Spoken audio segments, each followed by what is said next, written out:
You know how sometimes it don't take a whole army to win a war. It don't take big guns or loud voices to change history.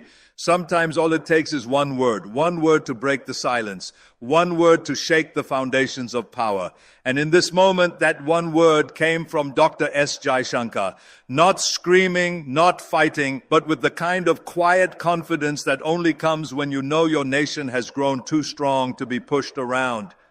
Now, let me tell you something, because this ain't just about diplomacy or politics. This is about dignity, real dignity. You see, when the Western world looked at the Russia-Ukraine situation, they thought they had everyone figured out. They assumed they could snap their fingers, point at countries, and say, you're with us or against us, like some kind of global sheriff. They expected the whole world to fall in line, follow orders, and ask how high when told to jump. But they made one serious mistake. They forgot that some countries had grown up while they weren't watching. Countries like India that don't take orders anymore, don't beg for approval, don't need permission to make their own choices. Because when the West tried to corner India about buying Russian energy, when they tried to shame India for thinking about its own people first, when they thought they could guilt-trip India into economic suicide, they expected maybe some explaining, maybe some backing down. But what they got, what caught them completely off guard, was Jaishankar cool, calm, and sharp as a blade.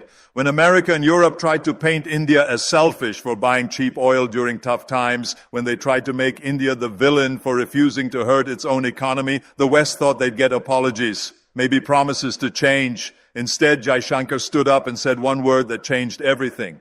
That word was survival. Just one word. But packed in that word was a whole philosophy that the rich nations didn't want to hear, because survival ain't just about staying alive. It's about refusing to let others decide your fate. It's about putting your people first when everyone else wants to put them last. It's about saying no to powerful bullies who think they can make you choose between being moral and being smart. The Western leaders, for all their experience running the world, weren't ready for that kind of honesty. Because here was India, a country they still saw as their junior partner, now saying, your problems ain't automatically our problems. And coming from Jaishankar, that wasn't just policy. That was a declaration of independence from Western guilt trips and pressure tactics. Let's be honest, the European Union knew how to make other countries feel guilty. They knew how to use moral language to hide their own interests. They knew how to make smaller nations sacrifice for bigger ones. But they didn't count on something important about today's Indian leadership. They don't get embarrassed by Western lectures anymore.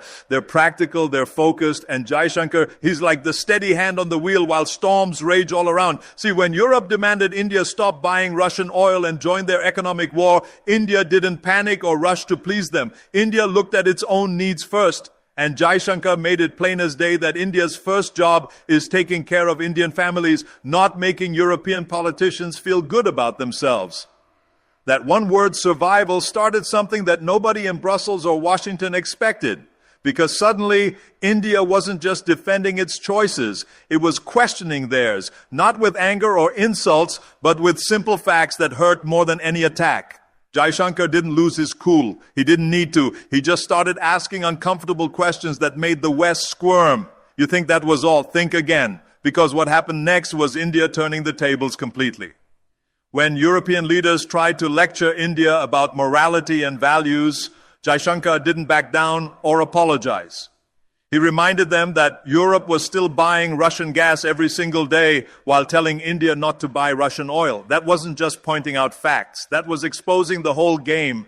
When the West tried to use the democracy card, trying to make India feel bad about not supporting Ukraine enough, Jaishankar cut through that noise too. He said the world's biggest democracy knows how to think for itself. Thank you very much. That wasn't arrogance. That was confidence. The kind that comes from knowing you don't need anyone else's approval to make good decisions.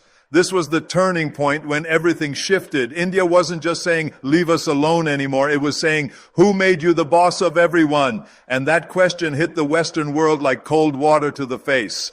Because for decades, they'd gotten comfortable being the teachers, the rule makers, the ones who decided what was right and wrong for everybody else. But here was India, steady as a rock, asking, why should your values matter more than our survival? That simple question broke apart years of Western moral authority. Because when you really think about it, what gives rich countries the right to tell poor countries to stay poor for moral reasons? What makes European comfort more important than Indian families having electricity? Let's talk about energy for a second. The West went all out trying to make India give up cheap Russian oil. They offered alternatives that cost 3 times more. They made threats about being on the wrong side of history. They tried everything they could think of. But India, under Jaishankar, was playing chess while they were still playing checkers. While the West worried about looking tough against Russia, India worried about keeping its factories running and its people warm. While Brussels talked about sanctions and punishment, New Delhi talked about survival and common sense. And when it came down to it, Jaishankar made the choice that any smart leader would make. He chose his people over other people's politics. The defense situation shows the same pattern. For years, Western countries use military equipment like treats for good dogs. Behave well, get some weapons, act up, get cut off. They thought they could play the same game with India. But Jaishankar flipped that whole script. He made it clear India would buy weapons that made India safer, not weapons that made the West feel better about India. India started building its own missiles, designing its own fighters, creating its own defense industry. That's when NATO started getting nervous, because India wasn't just buying from Russia to be difficult. India was buying from everyone, learning from everyone, and becoming independent from everyone. The kind of independence that makes other countries worried because they can't control it. Now let's look at China. The West loved bringing up China whenever they wanted to scare India into their camp. Join us against China, they said. Help us contain Beijing, they promised. Pick our side in the new Cold War, they demanded. But Jaishankar had different ideas about that whole setup. He made it clear that India doesn't need Western permission to handle China. India's been dealing with China since before America was even a country. They'll keep dealing with China long after the West figures out what it really wants. That message wasn't emotional or angry. It was just reality served cold and simple. The Ukraine crisis really showed how different India's thinking had become. Western leaders wanted India to pick sides, wave flags, make speeches about good versus evil. But India looked at Ukraine and saw what happens when big powers use small countries as chess pieces. They saw what happens when you trust the wrong promises from the wrong people. So India chose something that made the West even angrier than picking Russia's side. India chose itself. Not because they couldn't choose sides, but because they were smart enough to see that other people's fights don't have to become your fights. Jaishankar didn't apologize for that choice or make long explanations. He just said India believes in peace, not picking teams. That neutrality hit the West harder than support for Russia would have, because neutrality from India meant we're strong enough to make our own path, and that scared Western leaders more than any enemy could. They were used to countries that needed guidance, needed protection, needed the West to tell them how to think. But here was India thinking for itself, and that was terrifying. You want to know why that word survival cut so deep? Because it was honest, completely, totally, undeniably honest. It stripped away all the fancy language about values and democracy and got right to the heart of things. Countries exist to take care of their people, not to make other countries feel good about their choices. That honesty changed the whole conversation, not just between India and the West, but between India and the rest of the world, because other countries were watching closely. They saw how India stood up to the biggest powers without starting a fight. They saw how you could say no without being nasty. They saw how respect works when you respect yourself first. After that moment, world leaders started approaching India differently. You could see it in their body language, hear it in their words, feel it in the way they made their requests instead of demands. They understood that India wasn't at the table begging for scraps. India was there as an equal partner, ready to walk away if treated otherwise. The West learned something important that day. They learned that the world had changed while they were busy running it. They learned that countries like India had gotten stronger, smarter, more confident. They learned that you can't guilt-trip a nation that knows its own worth. And most importantly, they learned that moral lectures don't work on people who can see through them. Jaishankar didn't need to raise his voice or make threats. He just needed to speak truth in a world full of lies, and the truth was powerful enough to shake foundations. Because truth is the one weapon that no amount of money or military power can stop. Truth cuts through propaganda, cuts through guilt trips, cuts through manipulation, and gets to what really matters. That's why this moment became so important, not because of what India did, but because of what it meant. It meant that the age of Western countries telling everyone else what to do was ending, not because someone beat them in war, but because countries like India had grown too proud to be lectured anymore. The whole world took notice. From Africa to Asia, from Latin America to the Middle East, countries started thinking maybe they didn't have to choose Western sides either. Maybe they could stand up for their own interests too. Maybe they could tell the truth without saying sorry for it. Maybe they could be independent without being alone. And the West had to face something they didn't want to accept. That their time as the world's moral police was over, not because they lost their power, but because other countries had found theirs. The age of do what we say was ending. The age of let's talk as equals was starting. Other nations started following India's example. They started asking their own hard questions. If India can say no to Western pressure, why can't we? If India can put its people first, why can't we? If India can make its own choices, why are we still asking permission? That's how one word from one man started a whole movement. The energy market shifted. Countries that used to ask the West for permission to buy oil started making their own deals. The weapons market changed. Nations that used to depend on Western arms started looking for alternatives. The whole system of Western control started cracking because India had shown there was another way. What made it even more powerful was how calm Jaishankar stayed through it all. He didn't gloat or celebrate or rub anyone's face in it. He just kept doing what was best for India, kept speaking truth when others spoke politics, kept putting his country's needs above other countries' feelings. That kind of steady leadership is rare in today's world. The message was clear to everyone watching. You don't have to be loud to be strong. You don't have to be mean to be firm. You don't have to apologize for putting your people first. You just have to know who you are and what you stand for, and then stand there no matter who tries to move you.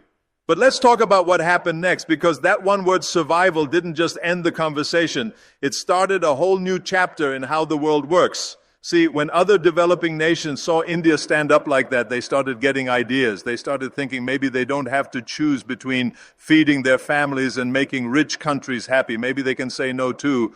Brazil looked at what India did and started making its own moves. South Africa took notes. Indonesia paid attention. Countries that had spent decades being told what to do suddenly realized they had options. That's the thing about leadership. Real leadership don't just change your own situation. It shows others what's possible. The trade numbers tell the whole story. After Jaishankar made it clear India would buy energy wherever it made sense, other countries started doing the same. The West's plan to isolate Russia through economic pressure started falling apart because too many countries decided their people mattered more than Western politics. That wasn't rebellion. That was common sense. Let me tell you about the meetings that came after. The atmosphere was completely different. Western leaders couldn't just walk in and expect everyone to nod along anymore. They had to actually explain their positions, actually make cases instead of just giving orders. Because India had shown that you could disagree without being disrespectful. Jaishankar sat in those meetings like a man who knew exactly where he stood. When Western delegates tried to push through statements that would hurt developing countries, he didn't get loud or dramatic. He just asked simple questions. Who benefits from this? Why should poor countries pay for rich countries' politics? Those questions cut deeper than any speech. The climate talks showed the same pattern. For years, Western countries had been telling developing nations to slow down their growth, use less energy, stay poor to save the planet, but they never wanted to talk about who had caused the mess in the first place. When Jaishankar spoke about climate justice, he didn't just talk about fairness, he talked about survival. He pointed out that telling poor countries not to develop was like telling hungry people not to eat. He made it clear. Or that India would grow its economy, lift its people out of poverty, and build a better future for its children. And if the West didn't like it, they could offer real help instead of empty lectures. The technology discussions got interesting too. Western companies had gotten used to selling old tech to developing countries at high prices while keeping the good stuff for themselves. But after India's energy independence move, other countries started demanding better deals. They wanted fair prices, real partnerships, instead of charity handouts. Jaishankar didn't need to make threats about this. He just made it clear that India had options. China was offering tech transfers. Russia was sharing knowledge. European companies could either compete on fair terms or watch their market share disappear. That kind of quiet leverage is more powerful than any loud demand. That's the power of one word said at the right time by the right person. That's the power of truth spoken without fear. That's the power of a country that finally understands its own strength and ain't scared to use it. Jaishankar didn't just speak for India that day. He spoke for every nation tired of being told what to do by people who think they know better. Because you can't intimidate a country that knows its worth. You can't shake a nation that's found its backbone. And you definitely can't control people who've decided they're done being controlled. Jaishankar didn't just say one word. He started a revolution where countries choose survival over submission, truth over politeness, and independence over approval. That's what it took. One word, said with conviction, backed by strength, supported by 1 billion people who were ready to stand behind their leader. When everything settled and the noise died down, the world was different. Not because of what happened, but because of what it represented. The time of giants bullying everyone else was ending. The time of equals talking to equals had begun.